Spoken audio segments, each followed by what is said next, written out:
대림절 묵상 19번째 날입니다. 어제는 준비된 사랑이라는 주제로 먼저 사랑하신 하나님에 대해 묵상했습니다. 오늘의 주제는 회개의 길입니다. 마가복음 1장 4절 말씀입니다. 세례 요한이 광야에 이르러 죄 사함을 받게 하는 회개의 세례를 전파하니.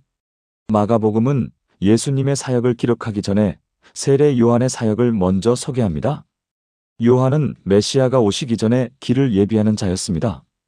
그가 전한 메시지의 핵심은 회개였습니다. 세례 요한이 광야에 이르러 죄 사함을 받게 하는 회개의 세례를 전파하니. 회개는 복음의 시작입니다. 예수님도 공생애를 시작하시며 마가복음 1장 15절에서 회개하고 복음을 믿으라고 선포하셨습니다. 사도행전 2장 38절에서 베드로도 회개하여 각각 예수 그리스도의 이름으로 세례를 받고 죄 사함을 받으라고 외쳤습니다. 회개는 신앙생활의 출발점입니다. 그런데 회개라는 단어를 들으면 무엇이 떠오릅니까? 많은 사람들이 회개를 부정적으로 생각합니다. 정죄, 자책, 수치심, 이런 것들을 연상합니다. 회개를 죄책감에 짓눌려 자신을 학대하는 것으로 이해합니다. 그러나 성경의 회개는 전혀 다릅니다.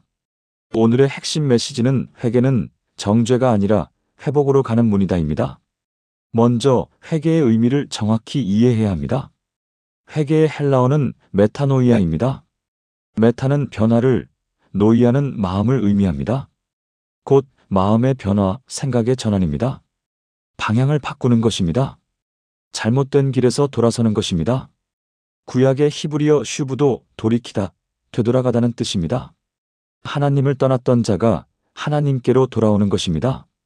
잘못된 삶에서 바른 삶으로 돌아서는 것입니다. 회개는 단순히 죄를 느끼는 것이 아닙니다. 죄책감만으로는 회개가 아닙니다. 회개는 180도 방향을 바꾸는 것입니다.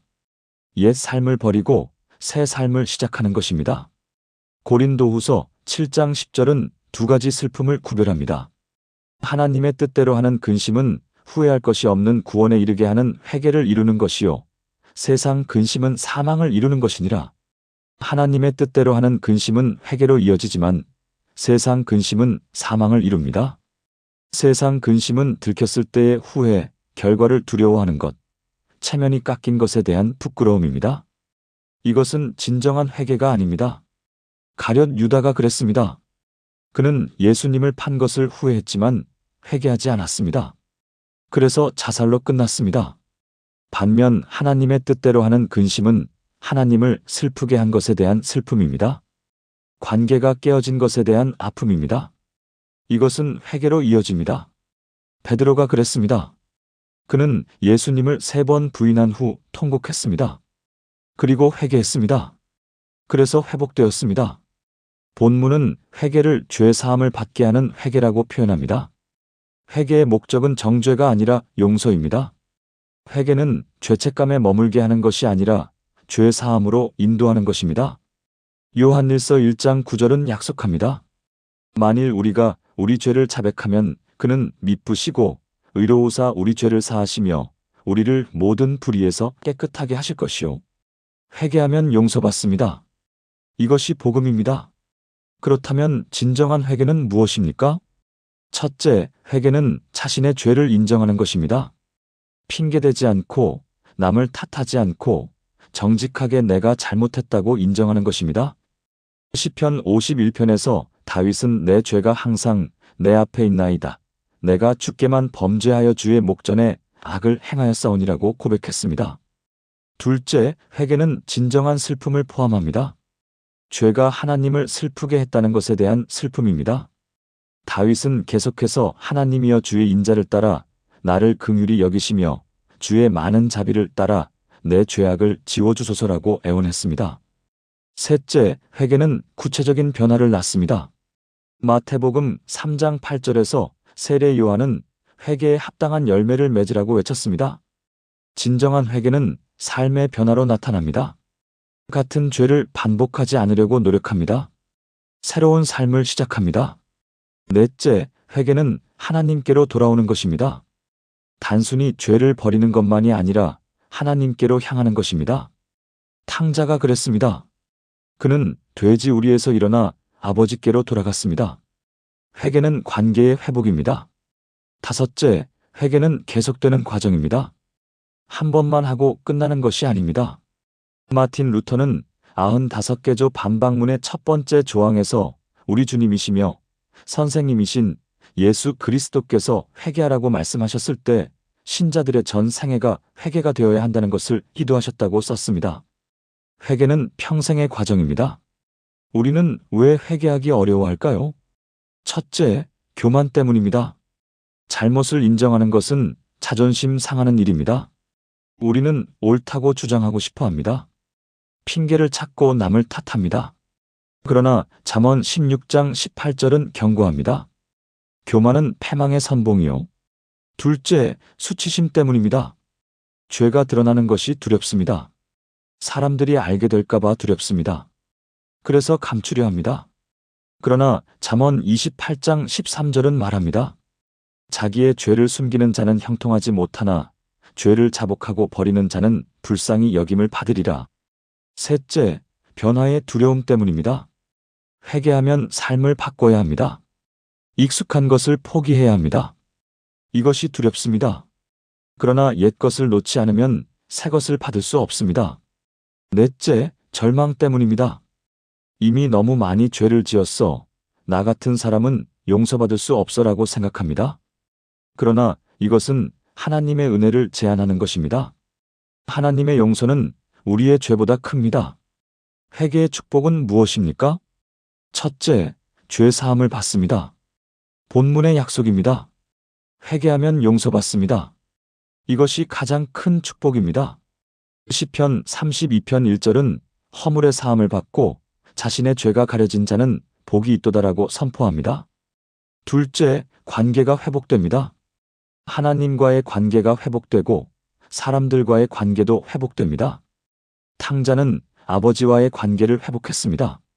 사각에는 세리장이었지만 회개 후 정직한 사람이 되었습니다. 셋째, 자유를 얻습니다. 죄책감에서, 수치심에서, 죄의 사슬에서 자유롭게 됩니다. 요한복음 8장 36절은 아들이 너희를 자유롭게 하면 너희가 참으로 자유로우리라고 약속합니다. 넷째, 새 출발을 하게 됩니다. 고린도후서 5장 17절은 누구든지 그리스도 안에 있으면 새로운 피조물이라 이전 것은 지나갔으니 보라 새 것이 되었도다라고 말합니다. 회개는 새 삶의 시작입니다. 다섯째, 기쁨을 회복합니다. 다윗은 시편 51편 12절에서 주의 구원의 즐거움을 내게 회복시켜 주시고라고 기도했습니다. 회개 후에 기쁨이 옵니다. 대림절은 회개를 준비하는 시간이기도 합니다. 세례 요한이 회개하라 천국이 가까이 왔느니라고 외쳤듯이 우리도 주님을 맞이하기 위해 회개해야 합니다. 그러나 기억하십시오. 회개는 정죄가 아닙니다. 회개는 회복으로 가는 문입니다. 하나님은 우리를 정죄하시려고 회개하라고 하시는 것이 아닙니다. 우리를 용서하시고 회복시키시려고 회개하라고 하십니다. 로마서 8장 1절은 선포합니다. 그러므로 이제 그리스도 예수 안에 있는 자에게는 결코 정죄함이 없나니 회개하는 자에게는 정죄가 없습니다. 오직 용서와 회복이 있습니다. 오늘 회개해야 할 것이 있습니까? 하나님께 고백해야 할 죄가 있습니까? 버려야 할 옛 삶이 있습니까? 회개하십시오. 두려워하지 마십시오. 하나님은 당신을 정죄하려는 것이 아니라 용서하고 회복시키려 하십니다. 회개는 정죄가 아니라 회복으로 가는 문입니다. 그 문을 통과하십시오. 새로운 삶이 당신을 기다립니다. 기도드리겠습니다. 긍휼의 하나님, 대림절 19째 날 주님 앞에 나아옵니다. 오늘 말씀을 통해 회개의 참된 의미를 배웁니다.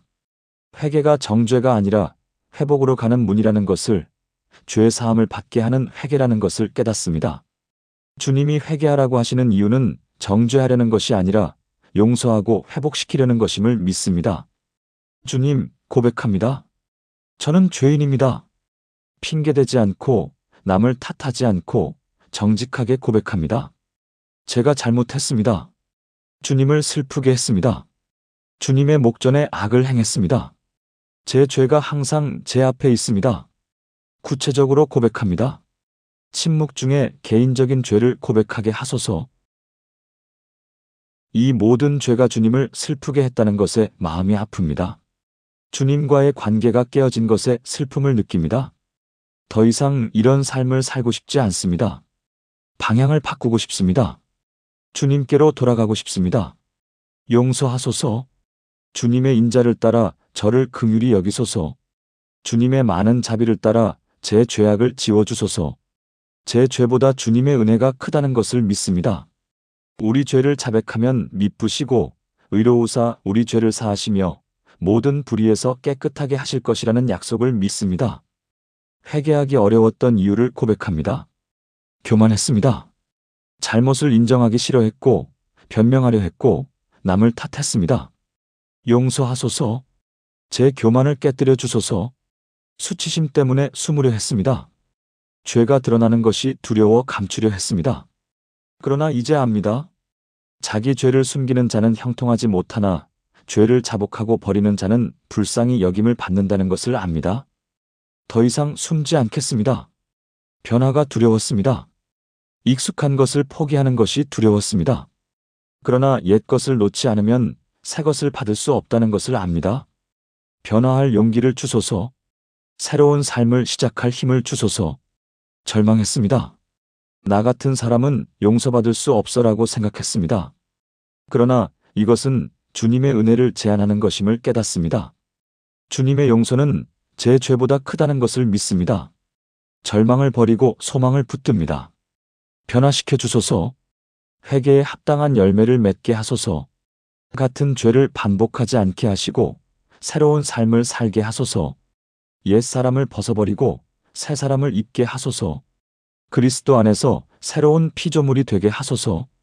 주님께로 돌아가게 하소서. 단순히 죄를 버리는 것만이 아니라 주님께로 향하게 하소서. 탕자처럼 일어나 주님께로 돌아가게 하소서. 관계를 회복하게 하소서.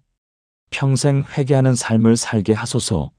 한 번만 하고 끝나는 것이 아니라 날마다 주님께로 돌아서는 삶을 살게 하소서. 죄를 발견할 때마다 즉시 회개하고 매일 새롭게 되고 끊임없이 주님을 향해 나아가게 하소서. 회개의 축복을 경험하게 하소서. 죄 사함의 은혜를, 관계 회복의 기쁨을, 자유의 감격을, 새 출발의 설렘을, 구원의 즐거움을 누리게 하소서. 허물의 사함을 받고 죄가 가려진 자의 복을 경험하게 하소서. 더 이상 죄책감에 짓눌리지 않게 하소서. 그리스도 예수 안에 있는 자에게는 결코 정죄함이 없다는 진리를 붙잡게 하소서. 용서받았다는 확신 가운데 살게 하소서. 제 마음을 새롭게 하소서. 정한 마음을 창조하시고 정직한 영을 새롭게 하소서. 주님의 얼굴에서 저를 버리지 마시고 주님의 성령을 제게서 거두지 마소서. 주님의 구원의 즐거움을 제게 회복시켜 주시고 자원하는 심령을 주사 저를 붙드소서. 이 대림절 기간 동안 주님을 맞이하기 위해 회개하게 하소서. 마음을 점검하고 삶을 돌아보고 회개할 것이 있으면 회개하며 준비하게 하소서. 크리스마스에 깨끗한 마음으로 주님을 맞이하게 하소서. 다른 이들에게도 회개를 전하게 하소서. 회개가 정죄가 아니라 회복의 문이라는 것을, 하나님이 용서하시고 회복시키신다는 것을 전하게 하소서. 세례 요한처럼 회개를 외치되 사랑으로 외치게 하소서. 회개를 통해 계속 새로워지게 하소서. 날마다 주님께로 돌아서고 날마다 변화되고 날마다 주님을 닮아가게 하소서. 회개하는 삶이 은혜로운 삶임을 경험하게 하소서. 제 마음을 새롭게 하소서. 예수님의 이름으로 기도합니다. 아멘. 오늘 하루 이 진리를 기억하며 지내보세요. 회개는 정죄가 아니라 회복으로 가는 문이다. 내일은 하늘의 평화라는 주제로 이어집니다. 평안한 하루 되세요.